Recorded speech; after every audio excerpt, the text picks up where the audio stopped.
we have gone through this lending, how this works, and we have few example also, real-time example also we have seen in that in how it will work in the real world.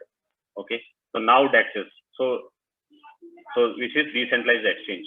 Okay, so in the today's if I want to compare, we have exchange in real world in centralized finance system, which is for example Singapore Exchange or National Stock Exchange and BSE, which is Bombay Stock Exchange.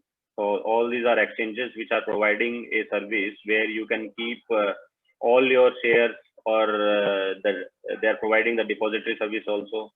Sorry, not they are providing that CSDL and NSDL, they are providing depository service where the shares are kept. Okay.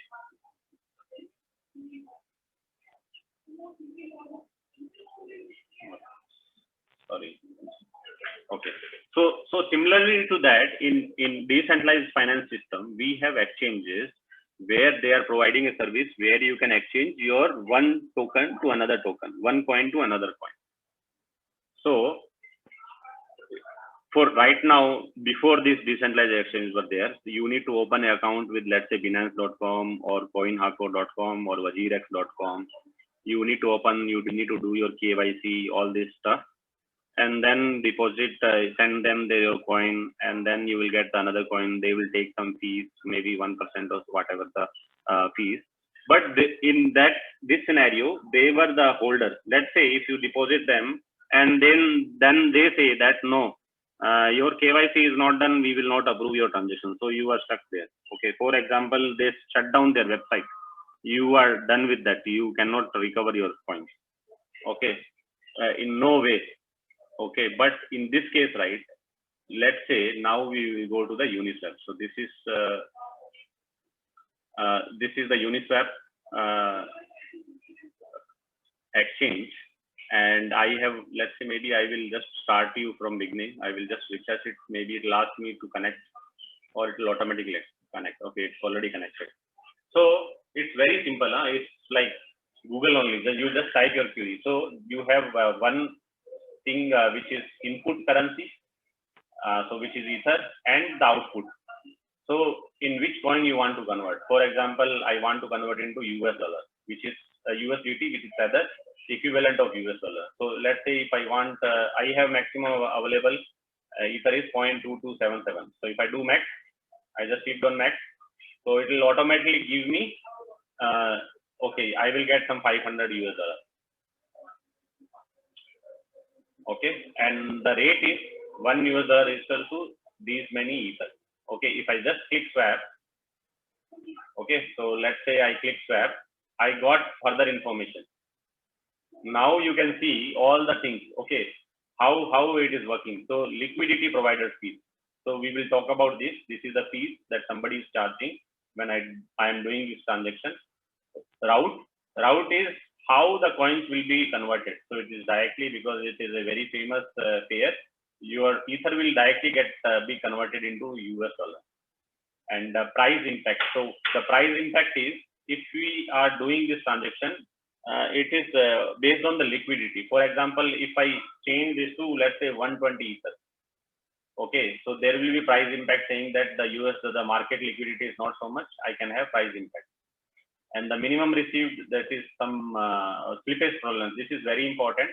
So when you are doing this transaction, you are saying that I will get this much. So it is the tolerance level, or the percentage of your amount through which, if it goes up and down, your transaction will be approved. For example, you say 0.5% of $500. So that will come up of $2.5. So if you are getting, let's say, $500 only for this transaction, then the transaction will get approved. But if you are getting, for example, while doing the transaction, only 495, then this transaction will get rejected. So based on these settings. So how to do, you can change this actually. If you go to settings here, you can define your slippage tolerance. Okay, 0.5%, or for generally for markets where there are more liquidity, this tolerance is less, 0.5%. But there are markets where the liquidity is very less. For example, new coins, or example, the coins which have launched recently or not so famous, you can provide 5%. Okay, then you have transaction deadlines. If the transaction is not proceeding within 20 minutes, it will get rejected. Okay, so all these settings are there. So this is very simple to do. And yeah, and then let's say if I want to get from USDC, I want to buy Ether. So I can do, let's say, maximum $700. So similarly, now in the back, right, how this works. So who is providing? Let's say if I give them US dollar, USDC, who is providing that fees and who is taking that fee? So that is also provided by Uniswap only. So all this is done by a contracts. Okay, so Uniswap has written some contracts over Ethereum network, and then all this transaction in the backend is performed by their contracts on Ethereum platform. So example, right? If I provide USDC, who is giving me Ether? So the person who is giving is yourself. So there are participants in this network. I can also provide the liquidity. I will go to the pool.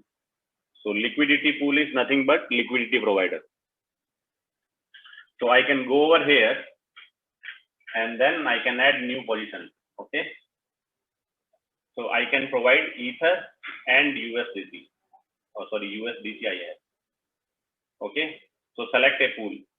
So yeah, now I can decide I want to take 1% fees or 0.3% or 0.05% fees.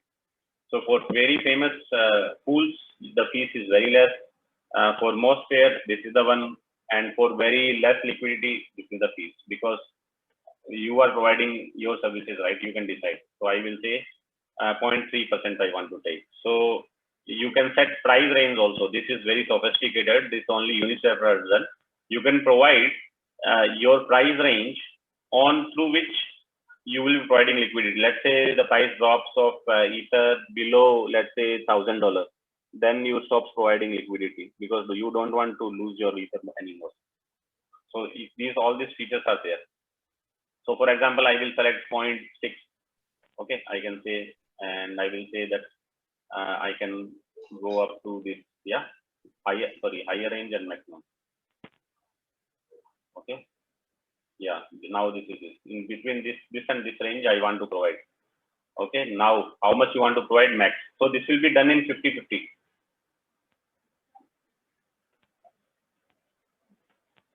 Or yeah, I think so. After this, you need to approve USDC. So approve USDC means you are providing permission to Uniswap to consume your USDC or do transaction on behalf of you.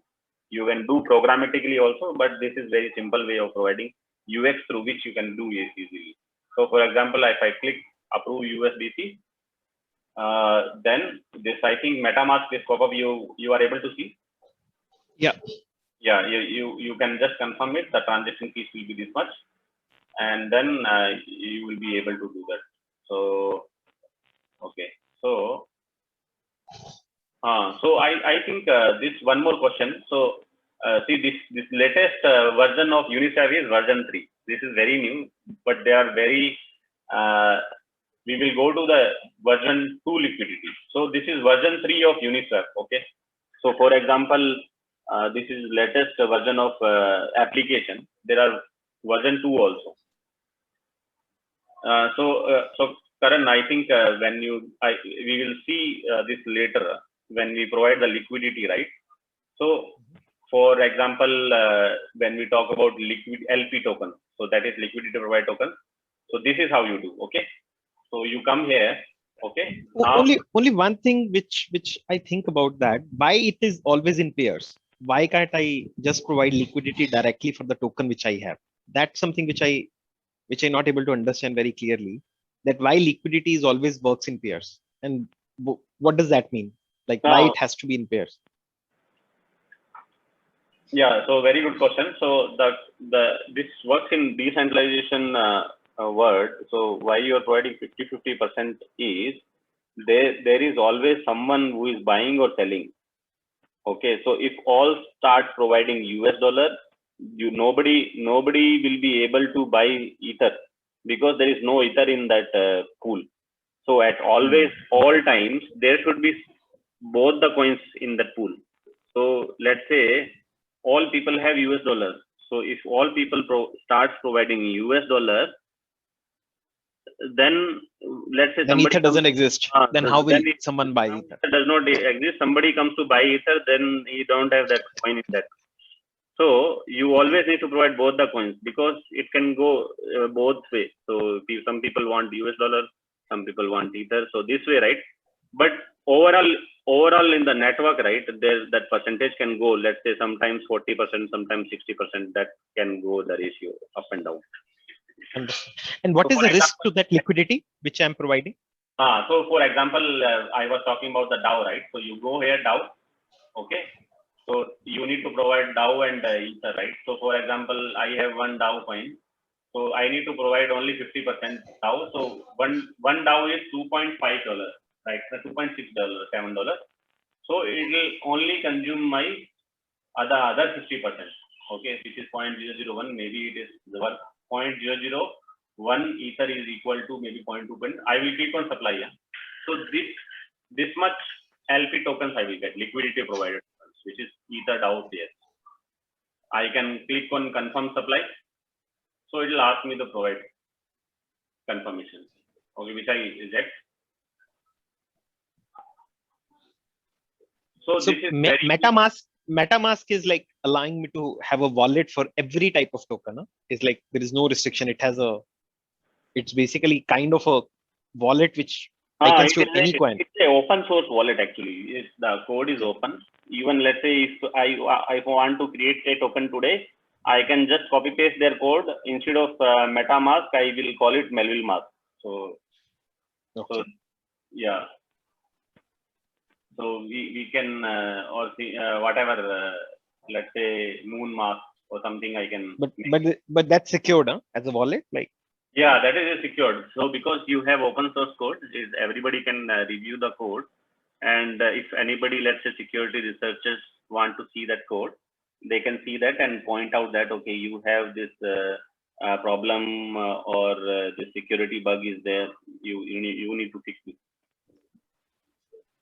Okay, so this is very easy. So now, okay, so now. So can I say one thing, like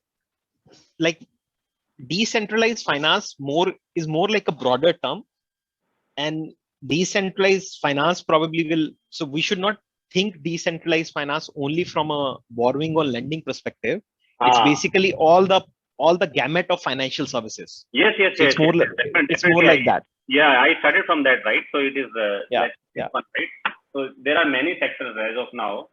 So because let's say when the financial sector started, so the basic infrastructure, right? So that has to come up. So we are already 1 or 2 years into that. So the basic was I told you right earlier.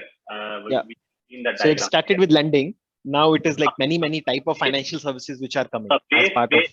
So the base started is platform. So you need to have some platform. That platform was Ether. Okay, so to do that decentralized finance, you need to have stable coins or some coins which is worth in real time pegged to dollars. Yeah. So somebody asked earlier, right? How can I collateralize my real estate?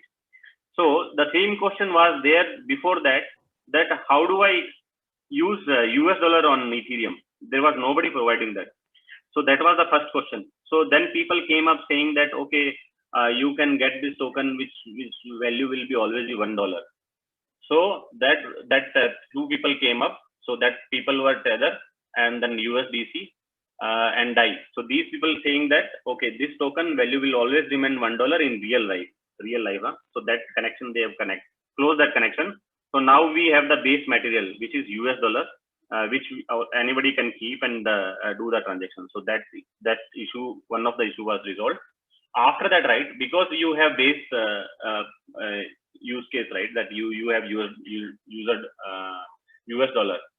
So after that, right, there are many services came up. So saying that, okay, you can provide this Ether US dollar and you can provide lending and borrowing because you can borrow always in US dollar or you can always lend in US dollar because people right now, right, they're connected, more people are connected to real world. Okay, so they want to see, I want to keep my coin always in US dollar.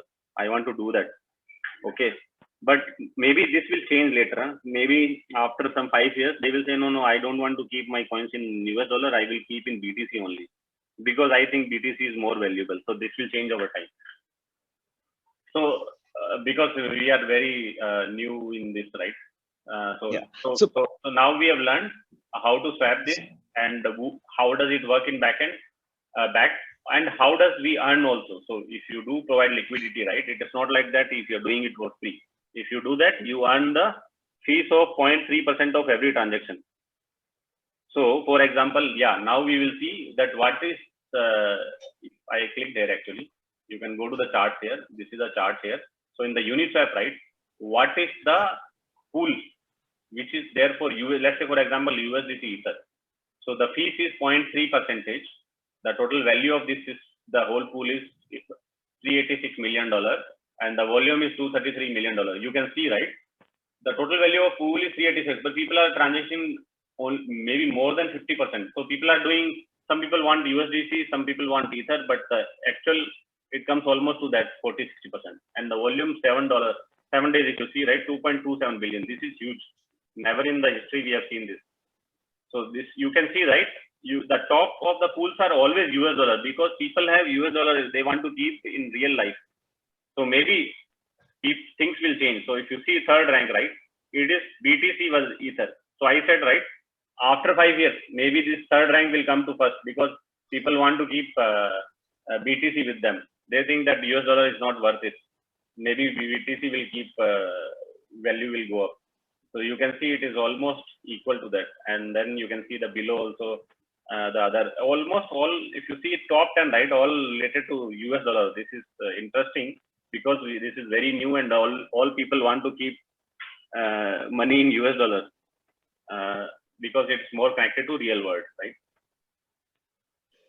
So Yeah. how the security works for this liquidity? Like how, like is my liquidity Yes. secured, not secured? Is it too much of a risk? Yes, that is very interesting, because this is, see, in decentralization finance world, right, everything is open source. So you can go today and check code of Ether, that what is Ether doing. You can check the code of platform. For example, in today's world, right, if you want to see the code of Windows or Mac OS, you cannot do that. Microsoft is doing their code, their security bugs, right? Nobody can verify. Only they, if they miss it, right, it's their responsibility, and you are screwed. But in today's world, right, everything is open source. So Ether code is verified. Everybody can see that. They can point out that there is a problem in platform Ether, and then we have Uniswap also. So Uniswap also providing this platform, but it is written in contracts. So the contract language is Solidity. So they have written code in Solidity on top of Ether, and they have that code is open source. Anybody can view and that. So how they have written is, what will happen when you create supply. So what is the liquidity pool, and how the piece is distributed. All these things they have written in code. They have that code also open source. Even I can go today see code saying that who will get the fees. So let's say, if I don't trust them, I can go through their code and then check that when the fees is 0.3%, to whom it is going. It will be written in the code that who is providing the liquidity, only to them it will be divided, and then it will go. So I can verify that. So that's the way I can trust them. Okay. So I don't trust who is building Uniswap. I trust the code what they have written. So everybody is doing that. So one thing, Rajan, which I've always like find differentiation. See, it's coming from a normal word, right? Like today, because you have companies, you have some issue, right, with anyone. You can register and go register your complaint, reach out to them, try to sort out your issue. But in the decentralized world, there is no one in a way, right? Like it's a code which is actually being managed. And as you said, someone can go and actually see the code. Like people like myself, or maybe few of others as well, who are not very well versed with the code, who are not technical in nature, they will not understand that much about the code. So like, how do we create that trust? Plus, like, is there any issues which we can anticipate? Okay, these issues can happen. How do we address those then? So this is right, rightly as you said. The problems were coming in the normal system, in the real world system was because the system was not available 100%. So it was not that your banking service is always working 100% time. It was working 99.99% this time. Okay. So in maybe once in a week for 1 hour it will be down. Okay. And also that, right, because they had some code, there is some issue in that code. If you, let's say, transfer some amount, it did not went to the other party. That issue was also there. That's why the support system was required. Okay. That, okay, you need to reach out to them. I sent this money to this guy, it did not reach them. I need to provide, he will tell you provided wrong IFSC code and all this stuff. Okay. But in this system, right, there is a no, it will never happen. First, why? Because the system is 24/7 on. It will be never be down, not even for 1 second. Okay, it's like saying that system will never go down. Okay, so that is first thing. So that's why people trust them. Why people, everybody, why people is creating on Ethereum and not on other coin, other chain? Why? Because Ether is running from 2015 for 5 years non-stop. It was never down. First, this thing. Then the second question comes is if you provide wrong transaction. So in decentralized finance, right, the transaction, right, it can either pass or fail, but it will never go to wrong. But if you provided, for example, let's say to the wrong address, yeah, then there is a problem. So yeah, that issue, right, that issue is a UX issue. It is not of a platform. So that will be solved by providing a easy to remember address, which is called domain name service. For example, instead of for example, if I send some coin to Jack saying that, okay, this address is 0x something, I can remove some values, it will go to the wrong. Instead of doing that, I will say jack.ether.ether. So I will always, it will go to the correct person. So I think this problem will always be there no matter what. I think we can try to reduce it using provide suitable tools and services. Right. So I hope that answer your question. Yeah. I mean, I'm just trying to get like how do we address that fear, that part, like that risk part, like how do we address that risk? More the tools and services and more trust.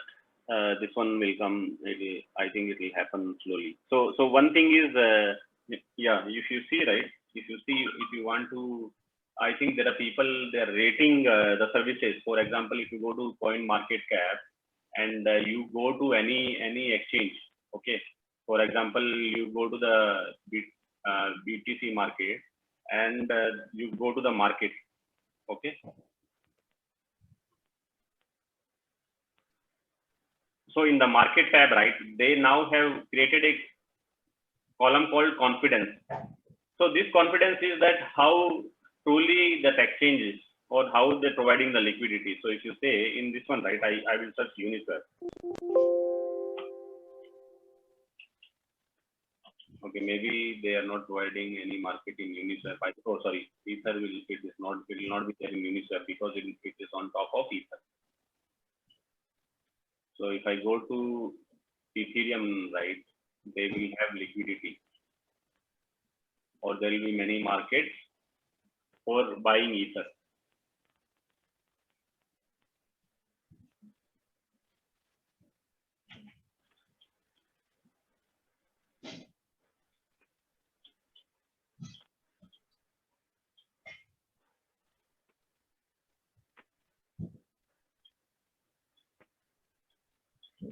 It's at the top, I guess.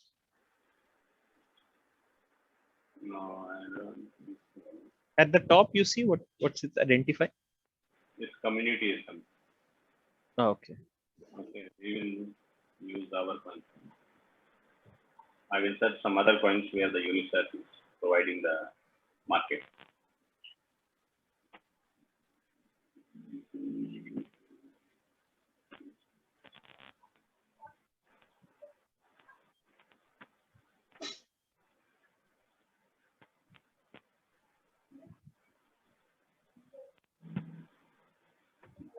So you can see Uniswap is providing the DAO or wrapped Ether pair, and the confidence is high because it automatically checks that level of confidence or the reported volume is accurate or not. Because it is open source, now people can trust this. So one way is you can go to their code and then call their API and then check their code. Another way is this CoinMarketCap is already doing that. So if you trust CoinMarketCap, then you can go here. If you don't trust CoinMarketCap, you can always go to their API and check that what is their volume. So this way that confidence can be built. So based on your technical understanding, you can go till the end and verify your data and facts. So now we have seen